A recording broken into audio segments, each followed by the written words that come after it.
Papalapit na tayo sa hangganan ng distrito ni Hamid at sa kabila ng kagubatang ito, ang distrito ng Terraveda. Sambit ni Jericho. At pagkain at tubig at isang masarap na mainit na paliguan. Dagdag naman ni Kael. Tahimik, makinig kayo sandali. Napatigil sila sa paghahakbang, nakiramdam sa buong paligid. May konti akong naririnig. Bulong ni Javier. Eksakto, sagot naman ni Jericho kay Javier. Hindi ako kailanman nasiyahan sa mga ganitong uri ng tunog. Sobrang tahimik. Sabat ni Kael. Walang ano-ano'y biglang lumabas sa pinagtataguan ang mga tauhan ni Hamid at mabilis sumalakay kina Jericho, Kael at Javier. Nagulat ang tatlo sa dami ng mga kalaban na lumusob sa kanila na armado pa ng mga itak, palakol at mga pana. Napatakbo ang tatlong bida. Nagkahiwalay sila ng landas na tinahak. Takbo pa! Sigaw ni Jericho. Ngunit pinaputukan siya ng isang tauhan gamit ang isang crossbow. Nawala ng malay si Jericho nang mahagip ito sa binti.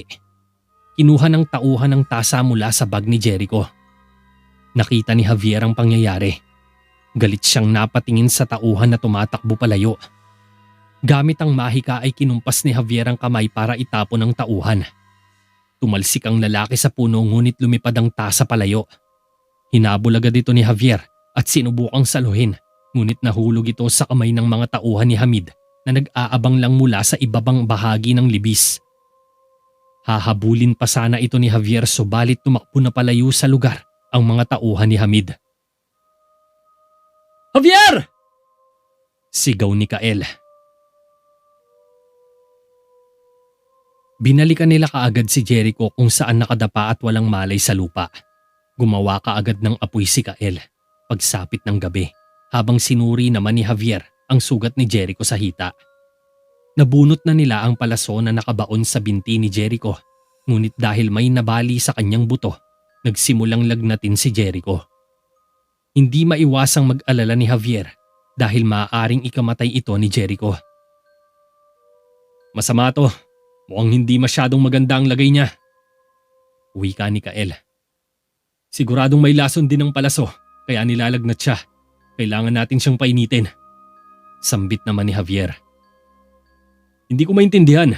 Bakit kailangan pa niyang isakripisyo ang buhay niya para lamang sa isang tasa? Naguguluhan si Kael.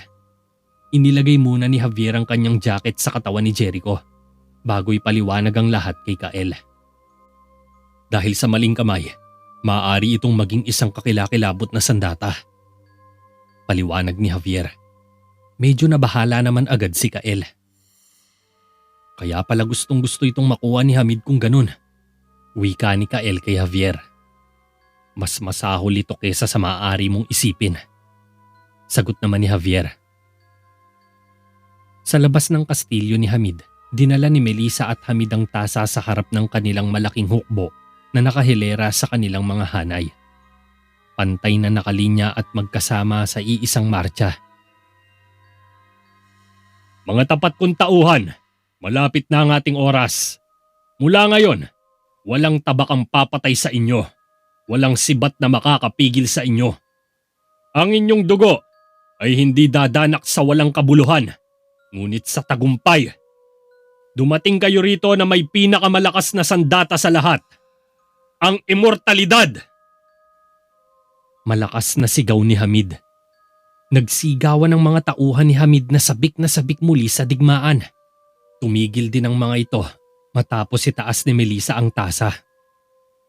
Nagsimulang bumayo ang malakas na hangin sa paligid habang umuusal ng isang makalumang orasyon si Melissa na nagmula pa sa lumang relihiyon.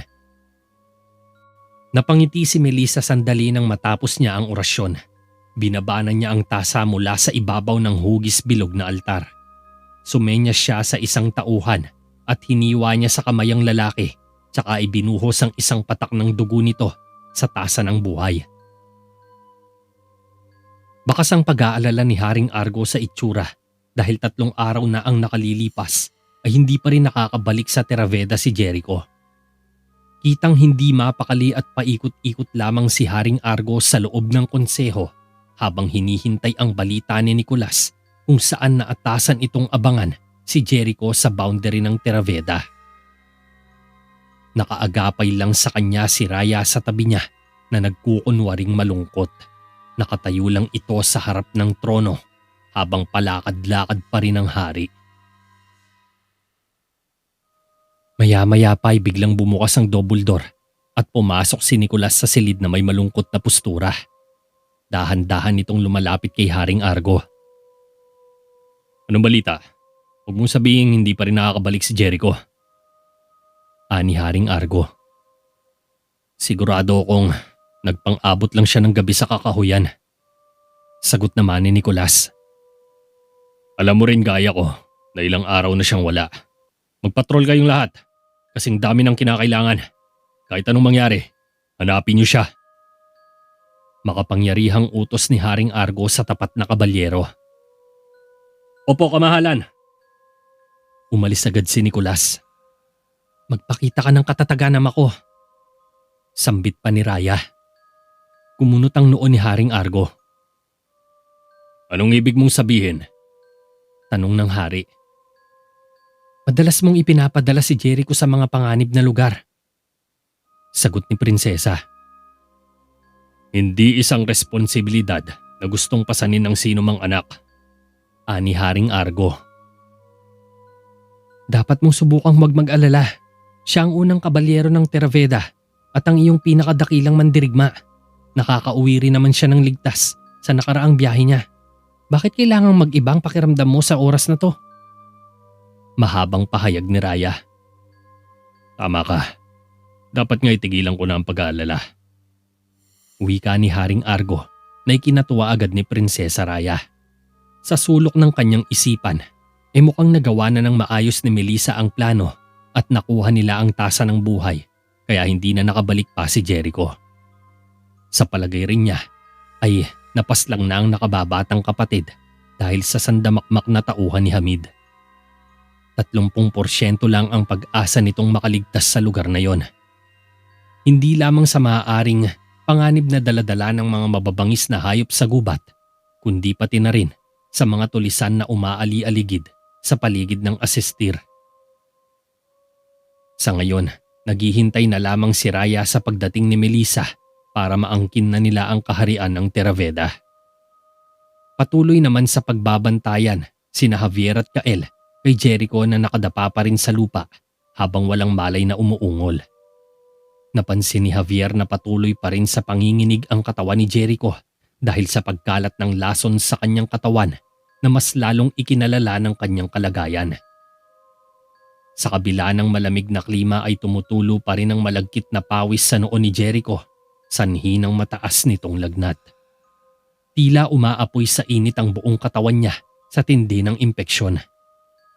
Napansin ni Javier na unti-unti nang namamatay ang apoy nila. Mukhang kailangan na natin ng mas maraming panggatong. Palusot ni Javier na kanina pa nag-aalala sa lumalalang kalagayan ni Jericho. Nais man niya itong gamutin gamit ang mahika, ngunit hindi naman siya makakilos dahil nasa tabi niya si Kael na tahimik lang na nakaupo. Kapag hindi pa naagapan ng sugat sa lalong madaling panahon, ay mahuhulog sa matinding problema si Javier. Posibleng ikamatay ni Jericho ang ganito katinding lagnat gaya ng nangyari noong tinamaan siya ng isang palaso sa likod. Tama ka dyan. Sagot ni Kael na nakayuko.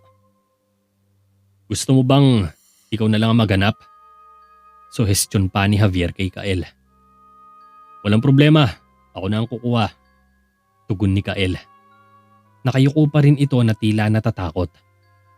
Ingat ka, baka may lobo dyan, mga oso, o di kaya bulugan. Biro pa ni Javier. Eksakto nga. Sagot ni Kael na nakangiti. Hindi ako mandirigma, hindi ko kayang ipagtanggol ang sarili ko tulad mo. Ani Javier. Hindi pa uli para matuto, Javier. Hindi mo ba alam kapag may nagbibiro sa'yo? Saad ni Kael. Baliw ka talaga kahit kailan, Kael. Napahalakhak tuloy si Javier sa biro ni Kael. Kapag namatay ako sa pagkolekta ng mga panggatong, itago mo to para sa iyong sarili. Isinasaalang-alang ko ang aking reputasyon. Inabot ni Kael ang espada niya at umalis na. Pagkaalis ni Kael ay lumuhod kaagad si Javier sa tabi ni Jericho na nanginginig pa rin sa init ng lagnat. Tinapat niya ang kamay sa noo ni Jericho sabay umusal ng spell, subalit walang nangyari. Tuloy pa rin sa panginginig si Jericho. Sige na, gumana ka na. Nag-hysterical na si Javier at sinusubukan ulit pagalingin si Jericho sa pamamagitan ng kanyang mahika. Pero hindi pa rin umubra ang spell. Mas lalo lang nanginig si Jericho. Napapayakap na ito sa sarili habang inaapoy ng lagnat. Napabuga ng hangin si Javier at tila nawawalan na naman siya ng pag-asa. Hindi niya na alam ang gagawin. Kung nagsumikap lang sana siyang mag-aral sa mga aralin ni Mang Rigor tungkol sa medisina, wala sana siyang problema ngayon. Samantala, kasalukuyang pinapanood ni Hamid at Melissa mula sa bintana ng throne room ang pag-alis ng walang kamatayang hukbo na kasalukuyang binabagtas ang patag na lambak ng Cyprus. May dalang sulo ang mga ito na siyang nagbibigay liwanag sa gabing madilim. Bawat isa sa kanila ay kontrolado ng itim na mahika at nag-aapoy ang mga damdamin sa pagsakop sa Theraveda. Nakakamangha, hindi ba? Ang sayang tignan ng aking hukbo. Wika ni Hamid na nakangiti. Iyong hukbo? Tumaas ang kilay ni Melissa. Oo, dahil mga tao ko sila. Sagot ni Hamid. Walang dudang mga tauhan mo nga sila. Pero ako naman ang gumawa sa kanila para maging immortal. Kaya nakatali sila ngayon sa aking mga kamay. Paglilinaw ni Melissa kay Hamid. Huwag mong isipin kahit isang saglit na malalamangan mo ko, mahal na birhen. Sarcastic na boses ni Hamid kay Melissa. Malalamangan? Hindi na yung kailangan, Hamid. Tumingin si Melissa sa tauhan na nakatayo sa gilid ng pader, sabay umusal ng spell. Nagulat si Hamid nang biglang inangat ng tauhan ang espada nito paharap sa kanya. Anong ginagawa mo? Pagtataka ni Hamid. Palagi akong tapat sa iyo, di ba Hamid? Saad ni Melissa. Walang magawa si Hamid kundi hugutin ng espada at titutok sa tauhan niya. Tumigil ka! Sa akin ka lang susunod, hindi sa kanya! Ngunit hindi nakinig ang tauhan niya. Lumapit ito kay Hamid at nagtapo ng magkakasunod na taga. Nasalag itong lahat ni Hamid at sumaksak sa sikmura. Ungol ng tauhan at napangiti si Hamid. Subalit sa isang iglap ay naglaho ang ngiti ni Hamid nang biglang umangat ang ulo ng tauhan niya at tumingin sa kanya. Isang pagkakamali ang nagawa niya na siguradong pagbabayaran niya ng malaki. Sumugod bigla ang tauhan niya at nagtapon ng mga atake. 2 sunod na slash ang pinakawalan ng tauhan. Nasalag ito ni Hamid. Melissa! Melissa! Pigilan mo siya! Pigilan mo siya! Napaatras sa takot si Hamid. Isang immortal ang kaharap niya, kaya kahit anong gawin niya ay wala pa rin siyang laban dito. Sinipa siya ng tauhan niya at bumagsak sa sahig si Hamid ng nakatihaya. Hindi ba sabi ko sa'yo, kapag binantaan kita, malalaman mo to? Sambit ni Melissa. Itinaas na ng tauhan ni Hamid ang kanyang espada. Ngayon alam mo na. Dagdag pa ni Melissa. Melissa, pakiusap! Huling sambit ni Hamid bago tumarak sa sikmura ang espada. Agad na lagutan ng hininga si Hamid nang hugutin ng tauhan ng kanyang espada. Dilat na dilat ang mga mata ni Hamid habang titig na titig kay Melissa. Hindi niya akalain na ang babaeng pinakisamahan niya at lihim niyang minahal ang papatay sa kanya. Ngayong patay na si Hamid ay kontrolado na ni Melissa ang buong laro at ang tanging misyon na lang niya ay ang makuha ang Theraveda sa kamay ni Haring Argo. Kinabukasan, natanaw ng mga kabalyero ng Theraveda sa di kalayuan ang malaking hukbo ni Melissa na nakamartsa habang tumatawid sa isang lambak. Nanlaki ang mata ni Nicolas Nang masaksihan niya ang buong kaganapan at walang gatol-gatol ang mga itong pumasok sa distrito ng Terraveda sa lakas ng kanilang puwersa. Matatanda ang noong inatake nila ang Terraveda ay sandaling nagplano sina Hamid ng mga estratehiya bago pasukin ang kaharian. Isang kabaligtaran sa ipinapakitang kilos ng hukbo. Dire-diretso lang ang lakad na para bang handang ibuwis ang buhay, matibag lamang ang inilaang depensa ng Terraveda. Makikita ang takot kay Nicolas. Mahabaging bathala. Sige, umalis na tayo. Dali-daling umatras si Nicolas kasama ang grupo niyang tumatakbo pabalik sa kaharian. Ngunit sinundan sila ng mga nakasakay na sundalo. 4 na mga tauhan ang nakasakay sa kabayo habang mabilis na hinahabol sina Nicolas sa likuran. Dahil sa bilis ng kabayo, 2 kaagad ang napatay sa mga kabalyero at isa dito ay naputulan ng ulo matapos tagain sa likod. Samantalang ang kasamahan naman niya ay hiniwa ang katawan at bumukas ang dibdib ng kabalyero nang hilahin ng espada pababa sa pusod, sabay pinaekis ito sa kaliwa. Napasigaw ang kabalyero. Bumagsak itong dilat ang mata habang nakalaylay sa tiyan ang mga lamang loob niya. Ang ilang mga kabalyero ay minalas din nang salubungin sila sa kabilang bahagi ng kakahuyan tsaka pinagtataga sa ulo at katawan. Sa loob lamang ng ilang minuto ay natapos ang buong tropa ni Nicolas. Wala ni isa man ang natira maliban lang kay Nicolas na sinubukang talunan ng isang tauhan na humahabol sa kanya. Nahulog ito sa kabayo. Nang makarecover ay humugot ito ng espada.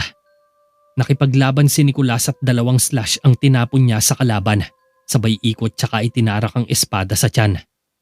Ngunit nagulat si Nicolas nang hindi man lang ininda ng tauhan ang sakit ng matuhog ito ng espada. Nanlaki ang mga mata ni Nicolas sa nangyari. Napatakbo na lang siya sa takot at iniwan niya ang espada na nakabaon pa sa katawan ng kalaban. Inugot ito ng tauhan at nanlilisik ang mapupulang mata na nakatitig sa lumalayong si Nicolas. Samantala, nagising naman si Prinsipe Jericho mula sa mahabang pagkakatulog. Bahagyang napaubo ito habang tinitignan si Kael at Javier na nahihimbing sa pagtulog. Napatingin sa paligid si Jericho. Napansin niya ang bag at kinuha agad ito. Anak nang, nasaan ang tasa? Tanong ni Jericho. Nagising si Javier kasunod si Kael na kinakamot pa ang mga pilik mata niya. Tulala ang 2 na nakatingin kay Prinsipe Jericho. Nasaan ang tasa? Tanong ulit ni Jericho. Kinuha ng mga tauhan ni Hamid. Sagot ni Javier. Tumango si Kael bilang pagsang-ayon. Kung ganun, ano pang ginagawa natin dito? Galit na sambit ni Prinsipe Jericho. Nawalan ka kasi ng malay. Saad ni Javier. Palagi na lang ganyan ang dahilan mo, Javier! Sinubukang tumayo ni Jericho. Ngunit namilipit siya sa sakit. Bumangon ka agad si Kael at Javier para alalayang tumayo si Jericho. Kailangan na natin bumalik sa Terraveda bago pa maging huli ang lahat. Ani Jericho. Sa loob ng council chamber, makikitang kasalukuyang tinatalakay ni Haring Argo ang kanyang mga plano at balak kasama ang buong konseho na harapin ang malaking hukbo ni Melissa sa labas ng Terraveda. Gayunpaman, tila nag-aatubili si Haring Argo na gawin ang laban dahil wala pa sa kaharian si Jericho, kaya para sa kanya ay mahihirapan ang kanyang hukbo na sagupain ng mga kaaway kapag nagpadalos-dalos sila. Dapat nating ipunin ang mga tao. Ani Haring Argo na bakas sa itsura niya ang pag-aalala. Hindi na sila mapipigilan. Ang mga kalaban, kamahalan, hindi sila bumabagsak. Saad ni Nicolas matapos itong makaligtas sa kaaway. Anong sinasabi mo? Taka ni Haring Argo. Hindi po sila namamatay. Sagot ni Nicolas na ikinagulat ng hari. Lihim lang na napangiti sa likuran si Raya sa pagsisimula ng laro na tila nasasabik na siya sa kakahantungan nito sa dulo. Ipunin mo ang mga kabalyero. Ihanda ang anumang depensa na magagawa natin. Utos ka agad ni Haring Argo kay Nicolas. Pero kamahalan. Tila alanganin si Nicolas. Gawin mo na! Yumuko at lumabas si Nicolas kasama ang mga miyembro ng korte. Lumingon si Haring Argo kay Mang Rigor. Sila na lang tatlo ni Raya ang naiwan sa konseho. Hayop talaga yung hamid na yan. Hindi maaari to. Paano niya nalaman ang lokasyon ng mga druid? Lubos na pagtataka ni Haring Argo. Isa lang ang sagot nito, kamahalan. May isang daga sa lungga natin. Sagot ni Mang Rigor. Nasulyapan niyang nakangiti si Raya sa kanyang ama. Tila natutuwa pa ang prinsesa sa nangyayari. Nagkibit balikat lamang si Mang Rigor at tumingin ulit kay Haring Argo. Samantala, naghahanda na ang hukbo ng Terraveda para sa nalalapit muli na digmaan. Inaakyat na nila lahat ng mga armas sa mga tore na maaaring dumipensa para sa biglang pagsalakay sa kaharian. Pinwesto nila ito sa mga platform at maging sa ibabaw ng battlements area ay pinapwestuhan nila ng mga mamamana para pumigil sa mga magtatangkang umakyat sa mga pader. Sa gitna naman ng main square ay tinipon ni Nicolas ang mga gwardya at mga kabalyero na nakahandang sumabak sa laban. Nasa kabuang 1,000 lang ang nakayanan niyang akayin at yung iba naman ay tumulong sa mga tao para makalikas patungo sa safety place na inilaan para sa kanila. Mula sa may bintana, napapailing lang si Michelle habang pinapanood niya ang pagtitipon ng malaking hukbo ni Melissa sa labas ng lungsod. Kita niya ang malaking diferensya sa pagitan ng hanay ng mga kaaway kumpara sa hukbo ng Terraveda. Napapitlag si Michelle nang biglang pumasok sa kanyang silid si Prinsesa Raya. Michelle, ayos ka lang? Tanong ni Raya. Totoo bang aatake sila sa madaling araw? Balik tanong ni Michelle kay Raya. Hindi ko rin alam, pero natatakot talaga ako. Nagkunwaring kinakabahan si Raya. Hindi pa rin ba nakakauwi si Jericho? Pag-aalala pa ni Michelle. Hindi pa. Maikling sagot ni Raya na nakangiti sa sulok ng kanyang isipan. Pwes, mauubos tayong lahat. Papatay nilang bawat isa sa atin. Nagmistulang nag-hysterical si Michelle sa takot at pangamba. Hindi lahat ay kailangang mamatay, Michelle. Makahulugang sabi ni Raya. Anong ibig mong sabihin hindi lahat? Taka ni Michelle at nagsimulang magduda kay Raya. Ang mga sumasalungat, ang mga pinipiling lumaban, siguradong silang mamamatay. Ngunit ang mga sumusuko, ang mga taong pipiliing tanggapin ang pagbabago. Silang magkakaroon ng kinabukasan dito. Lahat ng tao ay mabibigyan ng malayang desisyon kung ano ang pipiliin nila. Mahabang sabi ni Raya. Naunawaan naman kaagad ito ni Michelle kaya pasimple siyang lumapit sa prinsesa. Alam mo naman, noon pa man tapat na ako sa iyo, Raya. Nasa iyo lang ang katapatan ko. Napangiti sa tuwa si Raya at mabilis na hinawakan ang mga kamay ni Michelle. Wes, huwag kang matakot. Walang masamang mangyayari sa iyo. Pinapangako ko sa iyo yan. Paniniguro ni Raya. Ngumiti ng peke si Michelle at tumango. Niyakap siya ni Raya. Hindi siya nagpahalata kahit halatang hindi siya mapakali sa sitwasyon. Ngumisi lang si Raya habang nakatingin sa mga sundalo sa labas. Kinabukasan, nakarating na rin sa wakas sina Kael, Jericho at Javier sa teritoryo ng Terraveda. Pababa na sana sila sa mababang burol. Ngunit napahinto ang grupo nang makita sa di kalayuan ang isang nasusunog na nayon. Naguluhan si Kael. Samantalang takot at pangamba naman ang naramdaman ni na Jericho at Javier. Malakas ang kutob nilang si Hamid ang may kagagawa ng pagsalakay. Ano kaya ang nangyayari? Taka ni Kael. Hindi ko alam, pero alam kong masama to. Kailangan na nating magmadali. Ilang oras pa bago makarating sa Terraveda. Sagot ni Jericho habang paika-ikang naglalakad pababa sa burol. Sinundan naman siya ng dalawa. Pagkababa nila sa burol ay ganoon na lamang ang pagkagulantang ng tatlo nang madatna ng isang kahindik-hindik na pangyayari. Nagkalat ang bangkay ng mga kabalyero sa gitna ng kakahuyan. Halos di sila makagalaw sa kinatatayuan nila. Para bang bumigat ang kanilang mga paa. Hindi sila nakareak agad habang nanlulumong pinagmasda ng sinapit ng mga kawawang kabalyero. Maya-maya pa'y napagdesisyonan nilang lapitan ang mga katawan ng kabalyero. Tinignang mabuti ni Javier ang isang kabalyero na natapyasan sa ulo. Halos masukan na siya sa karumal-dumal na sinapit nito, lalo na ang isa pang kasamahan nito na kumalat na sa lupa ang laman loob. Tila sinadyang buksan ang dibdib ng lalaki ng mga walang pusong pumatay sa kanila. Naupo naman sa tabi ng walang ulo si Jericho at sinuri ang bangkay ng kawawang tauhan niya. Mukhang hindi na sila nagkaroon pa ng pagkakataong lumaban. Halos mag-usok na sa galit si Jericho. Mabilis na tumalas ang kanyang mga mata dahil sa sobrang panlulumo. Tumayo si Jericho at nagpatuloy na sa paglalakad.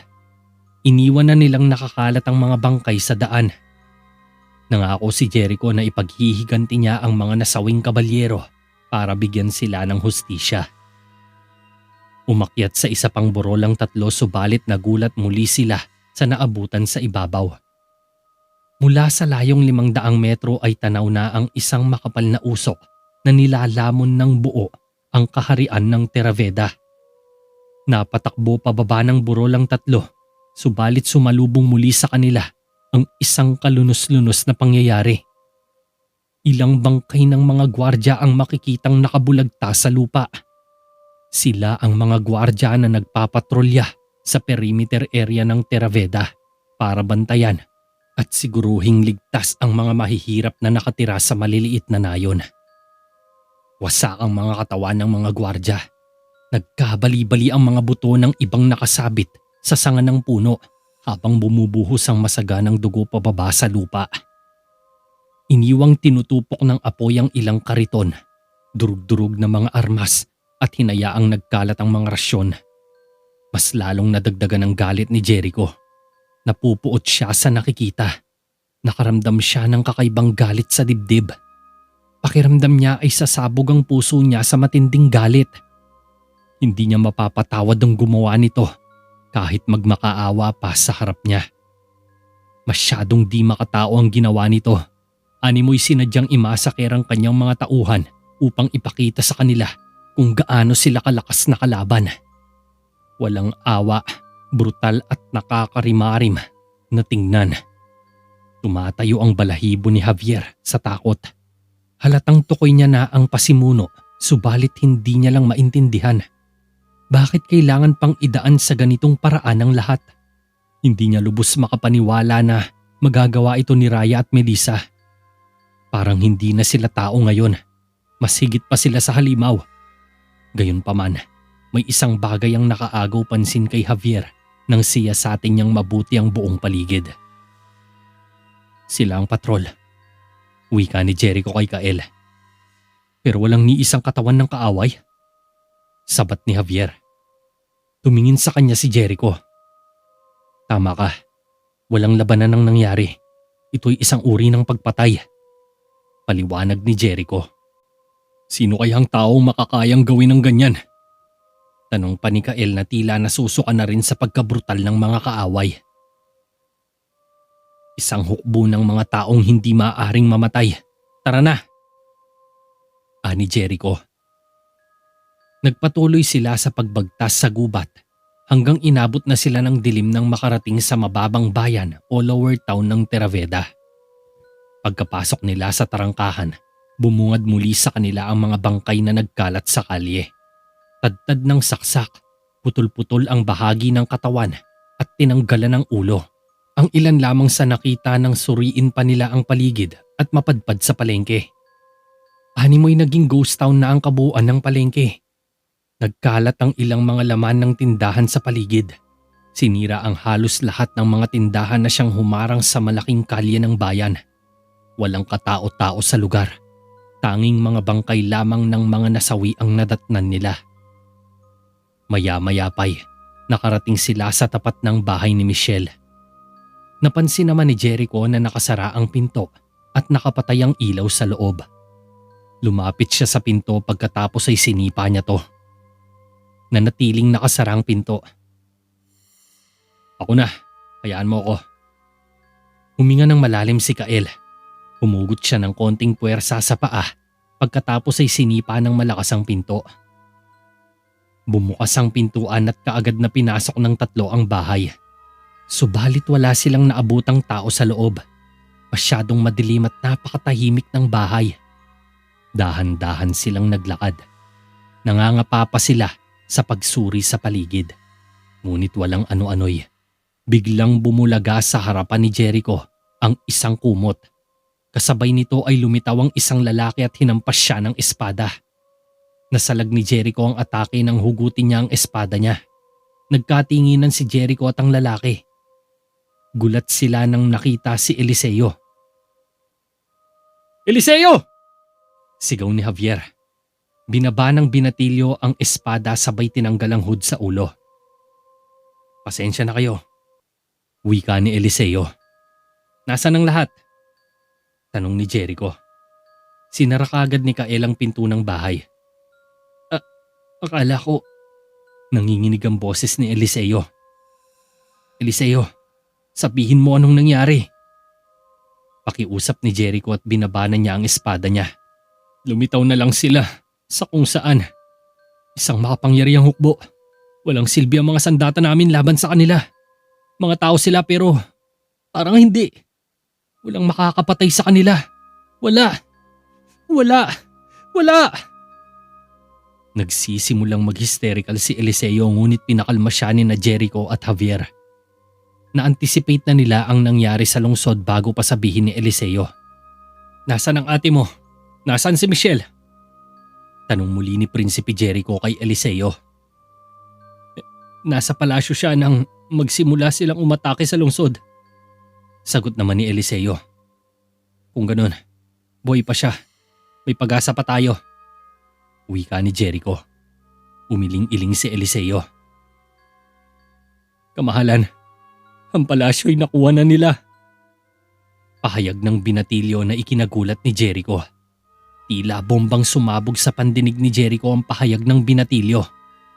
Napalabas kaagad sina Jericho, Kael, Javier at Eliseo sa bahay para puntahan ang kastilyong nasakop na ng mga kaaway. Paika-ikang naglalakad sa kalsada si Jericho habang napapapikit sa kirot ng sugat niya sa binti. Napansin naman ito ni Eliseo. Bilisan na natin! Ani Jericho na nanguna sa paglalakad habang kasunod niya lang si Kael. Hanggang kailan niya kayang ipagpatuloy ang ganito? Tanong ni Eliseo kay Javier. Hindi ko rin alam. Sagot naman ng binata. Maya-maya pa'y nakarating na ang apat sa secret door ng armory. Lumusot ang grupo sa lihim na pinto at dumaan sila sa tunnel kung saan sinuong nila ang madilim na lagusan sa ilalim ng kastilyo. Ilang sandali ay nakarating na sila sa dulo na may isang bakal na gate ang humaharang. Binuksan nito ni Kael gamit ang pagsira sa kandado. Dali-dali silang pumasok. Tinahak muli ang kahabaan ng tunnel at ilang minuto pa ay nakarating din sila sa ilalim ng kastilyo. Mabilis silang umakyat sa may griffin staircase. Napahinto sandali si Jericho sa kanto. Nahihirapan na siyang maglakad. Napasilip ito saglit sa isang koridor. Sumilip rin si Javier sa kanto. Napansin nila ang ilang mga kawal na dumaan sa pasilyo patungo sa silid ng trono. Inila ni Jericho si Javier at sa kabilang bahagi ng koridor sila dumaan. Habang naglalakad ay nadadaanan nila ang mga nakahandusay na katawan ng gwardya sa madilim na koridor. Medyo lumalalim na ang paghinga ni Jericho. Pagod na siya sa kakalakad kaya napahinto siya saglit at napasandig sa may pader. Unti-unti na rin siyang nahihilo dulot ng pagkalat ng impeksyon sa katawan niya. Ano nang gagawin natin ngayon? Pabulong tanong ni Eliseo kay Prinsipe Jericho. Ngayon, Ngayon, tayo'y...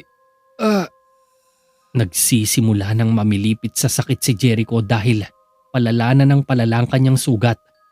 Kumakalat na ang malagkit na pawis sa buong katawan niya. Kapag hindi pa niya ito naagapan, ay maaari niyang ikamatay ito. Hindi tuloy maiwasan ni Javier na mag-alala sa sitwasyon ni Jericho. Alam niyang pagod na ito. Subalit patuloy pa rin itong kumikilos kahit hindi na niya kayang maglakad. Naaawa tuloy si Javier. Hindi ka na maaaring magpatuloy. Saad ni Javier at hinawakan sa balikat si Jericho. Hindi. Dapat lang akong magpatuloy. Kailangan nating hanapin ang iba. Tinapik ni Jericho ang kamay ni Javier. Napabuntong na lang nang hininga si Javier sa katigasan ni Jericho. Hindi ka maaaring magpatuloy nang hindi ka nagagamot. Matigas na sabi ni Javier. Si Michelle, ang aking ama at kapatid, kailangan nila ako. Kaya hindi ako maaaring huminto.